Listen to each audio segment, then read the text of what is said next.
আসসালামু আলাইকুম নমস্কাৰ বন্ধু বান্ধৱীসকল আশা কৰোঁ আপোনালোকে সকলোৱে ভালেই আছে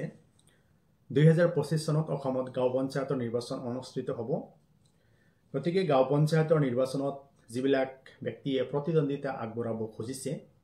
বা কেণ্ডিডেট হ'ব বিচাৰিছে সেই লোকসকলৰ উদ্দেশ্যত মই এটা ভিডিঅ' বনাইছিলোঁ আৰু হেতু ইউটিউবত আপলোড কৰিছিলোঁ আপলোড কৰাৰ পিছত মানে বহুত পৰিমাণৰ ভিউজ হৈছে আপোনালোকে দেখিব পাৰে হেতু মই ডেসক্ৰিপচন বক্সত লিখি দিছো বা লিংকটো মই দি দিছো আৰু হেতু ভিডিঅ' চোৱাৰ পিছত এজন ব্যক্তিয়ে কমেন্ট কৰিছে সেই ব্যক্তিজন হৈছে সাইদুৰ ৰহমানে লিখিছে I have 3 children first born 2007 second 2009 third 2020 can I play election please give answer তেখেতে জানিব বিচাৰিছে যে তেখেতৰ তিনিজন ল'ৰা ছোৱালী আছে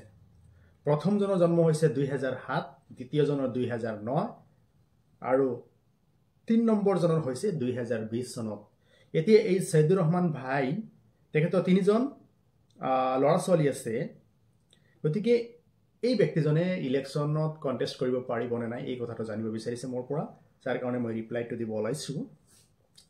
বন্ধুসকল The Assam Panchayat Amendment Act 2018 2018 চনৰ এটা সংশোধনী আইন আছে তাৰ মানে 19/3/2018 তাৰিখৰ পৰা অসম পঞ্চায়ত আইন মানে সংশোধনটো মানে বলবৎ হৈ আছে গতিকে এই 19/3/2018 তাৰিখৰ পৰা যদি কোনোবা ব্যক্তিৰ যেনেকুৱা প্ৰেসিডেন্ট ভাইস প্ৰেসিডেন্ট অথবা জিলা পৰিষদৰ সদস্য আঞ্চলিক পঞ্চায়তৰ সদস্য গাঁও পঞ্চায়তৰ সদস্য সকলৰ দুজন বা ততোধিক ল'ৰা ছোৱালী থাকে এজন বা দুজন স্ত্ৰী ফালৰ পৰা তেতিয়া হলে সেই ব্যক্তিজনে প্ৰেসিডেন্ট ভাইস প্ৰেসিডেন্ট জিলা পৰিষদৰ সদস্য আঞ্চলিক পঞ্চায়তৰ সদস্য আৰু গাঁও পঞ্চায়তৰ সদস্য হৈ থাকিব নোৱাৰিব গতিকে এই ক্ষেত্ৰত মানে আৰু স্পষ্ট কৰিবৰ কাৰণে আপোনালোকক মই দুটা পইণ্ট কৈ আছো ভালকৈ শুনিব 19/3/2018 তাৰিখৰ আগত এজন বা একাধিক স্বামী স্ত্ৰীৰ পৰা দুজনতকৈ অধিক সন্তান থকা সকলে প্ৰতিদ্বন্দ্বিতা কৰিব পাৰিব নিশ্চয় বুজি পাইছে 19/3/2018 তাৰিখৰ আগত আপোনাৰ যদি দুজন বা তিনিজন বা ধৰক দুজনতকৈ অধিক আপোনাৰ ল'ৰা ছোৱালী আছে তেতিয়া হলে আপুনি নিৰ্বাচনত প্ৰতিদ্বন্দ্বিতা কৰিব পাৰিব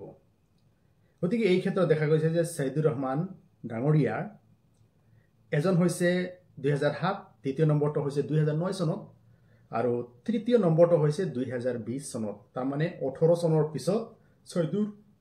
ৰহমানৰ এজন সন্তান জন্ম হৈছে 2020 চনত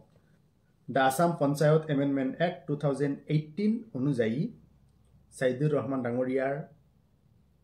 এজন সন্তান জন্ম হৈছে 2020 চনত গতিকে সাইদুৰ ৰহমান ডাঙৰীয়াই গাঁও পঞ্চায়তৰ নিৰ্বাচনত প্ৰতিদ্বন্দ্বিতা কৰিব পাৰিব তাৰ পিছত আৰু এটা কথা মনত ৰাখিব 19/3/2018 তাৰিখৰ পিছত এজন বা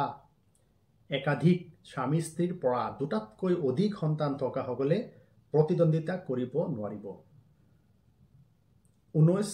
মাৰ্চ 2018 তাৰিখৰ পিছত যদি আপোনালোকৰ দুজনতকৈ বেছি ল'ৰা ছোৱালী আছে তেতিয়া হলে আপোনালোকে গাঁও পঞ্চায়তৰ নিৰ্বাচনত প্ৰতিদ্বন্দ্বিতা কৰিব নোৱাৰিব কথা স্পষ্ট নিশ্চয় বুজি পাইছে গতিকে মই এই ভিডিঅ'টোৰ জৰিয়তে সাইদুৰ ৰহমান ডাঙৰীয়াৰ কমেন্টৰ ৰিপ্লাইটো দি দিছো আৰু আপোনালোকৰ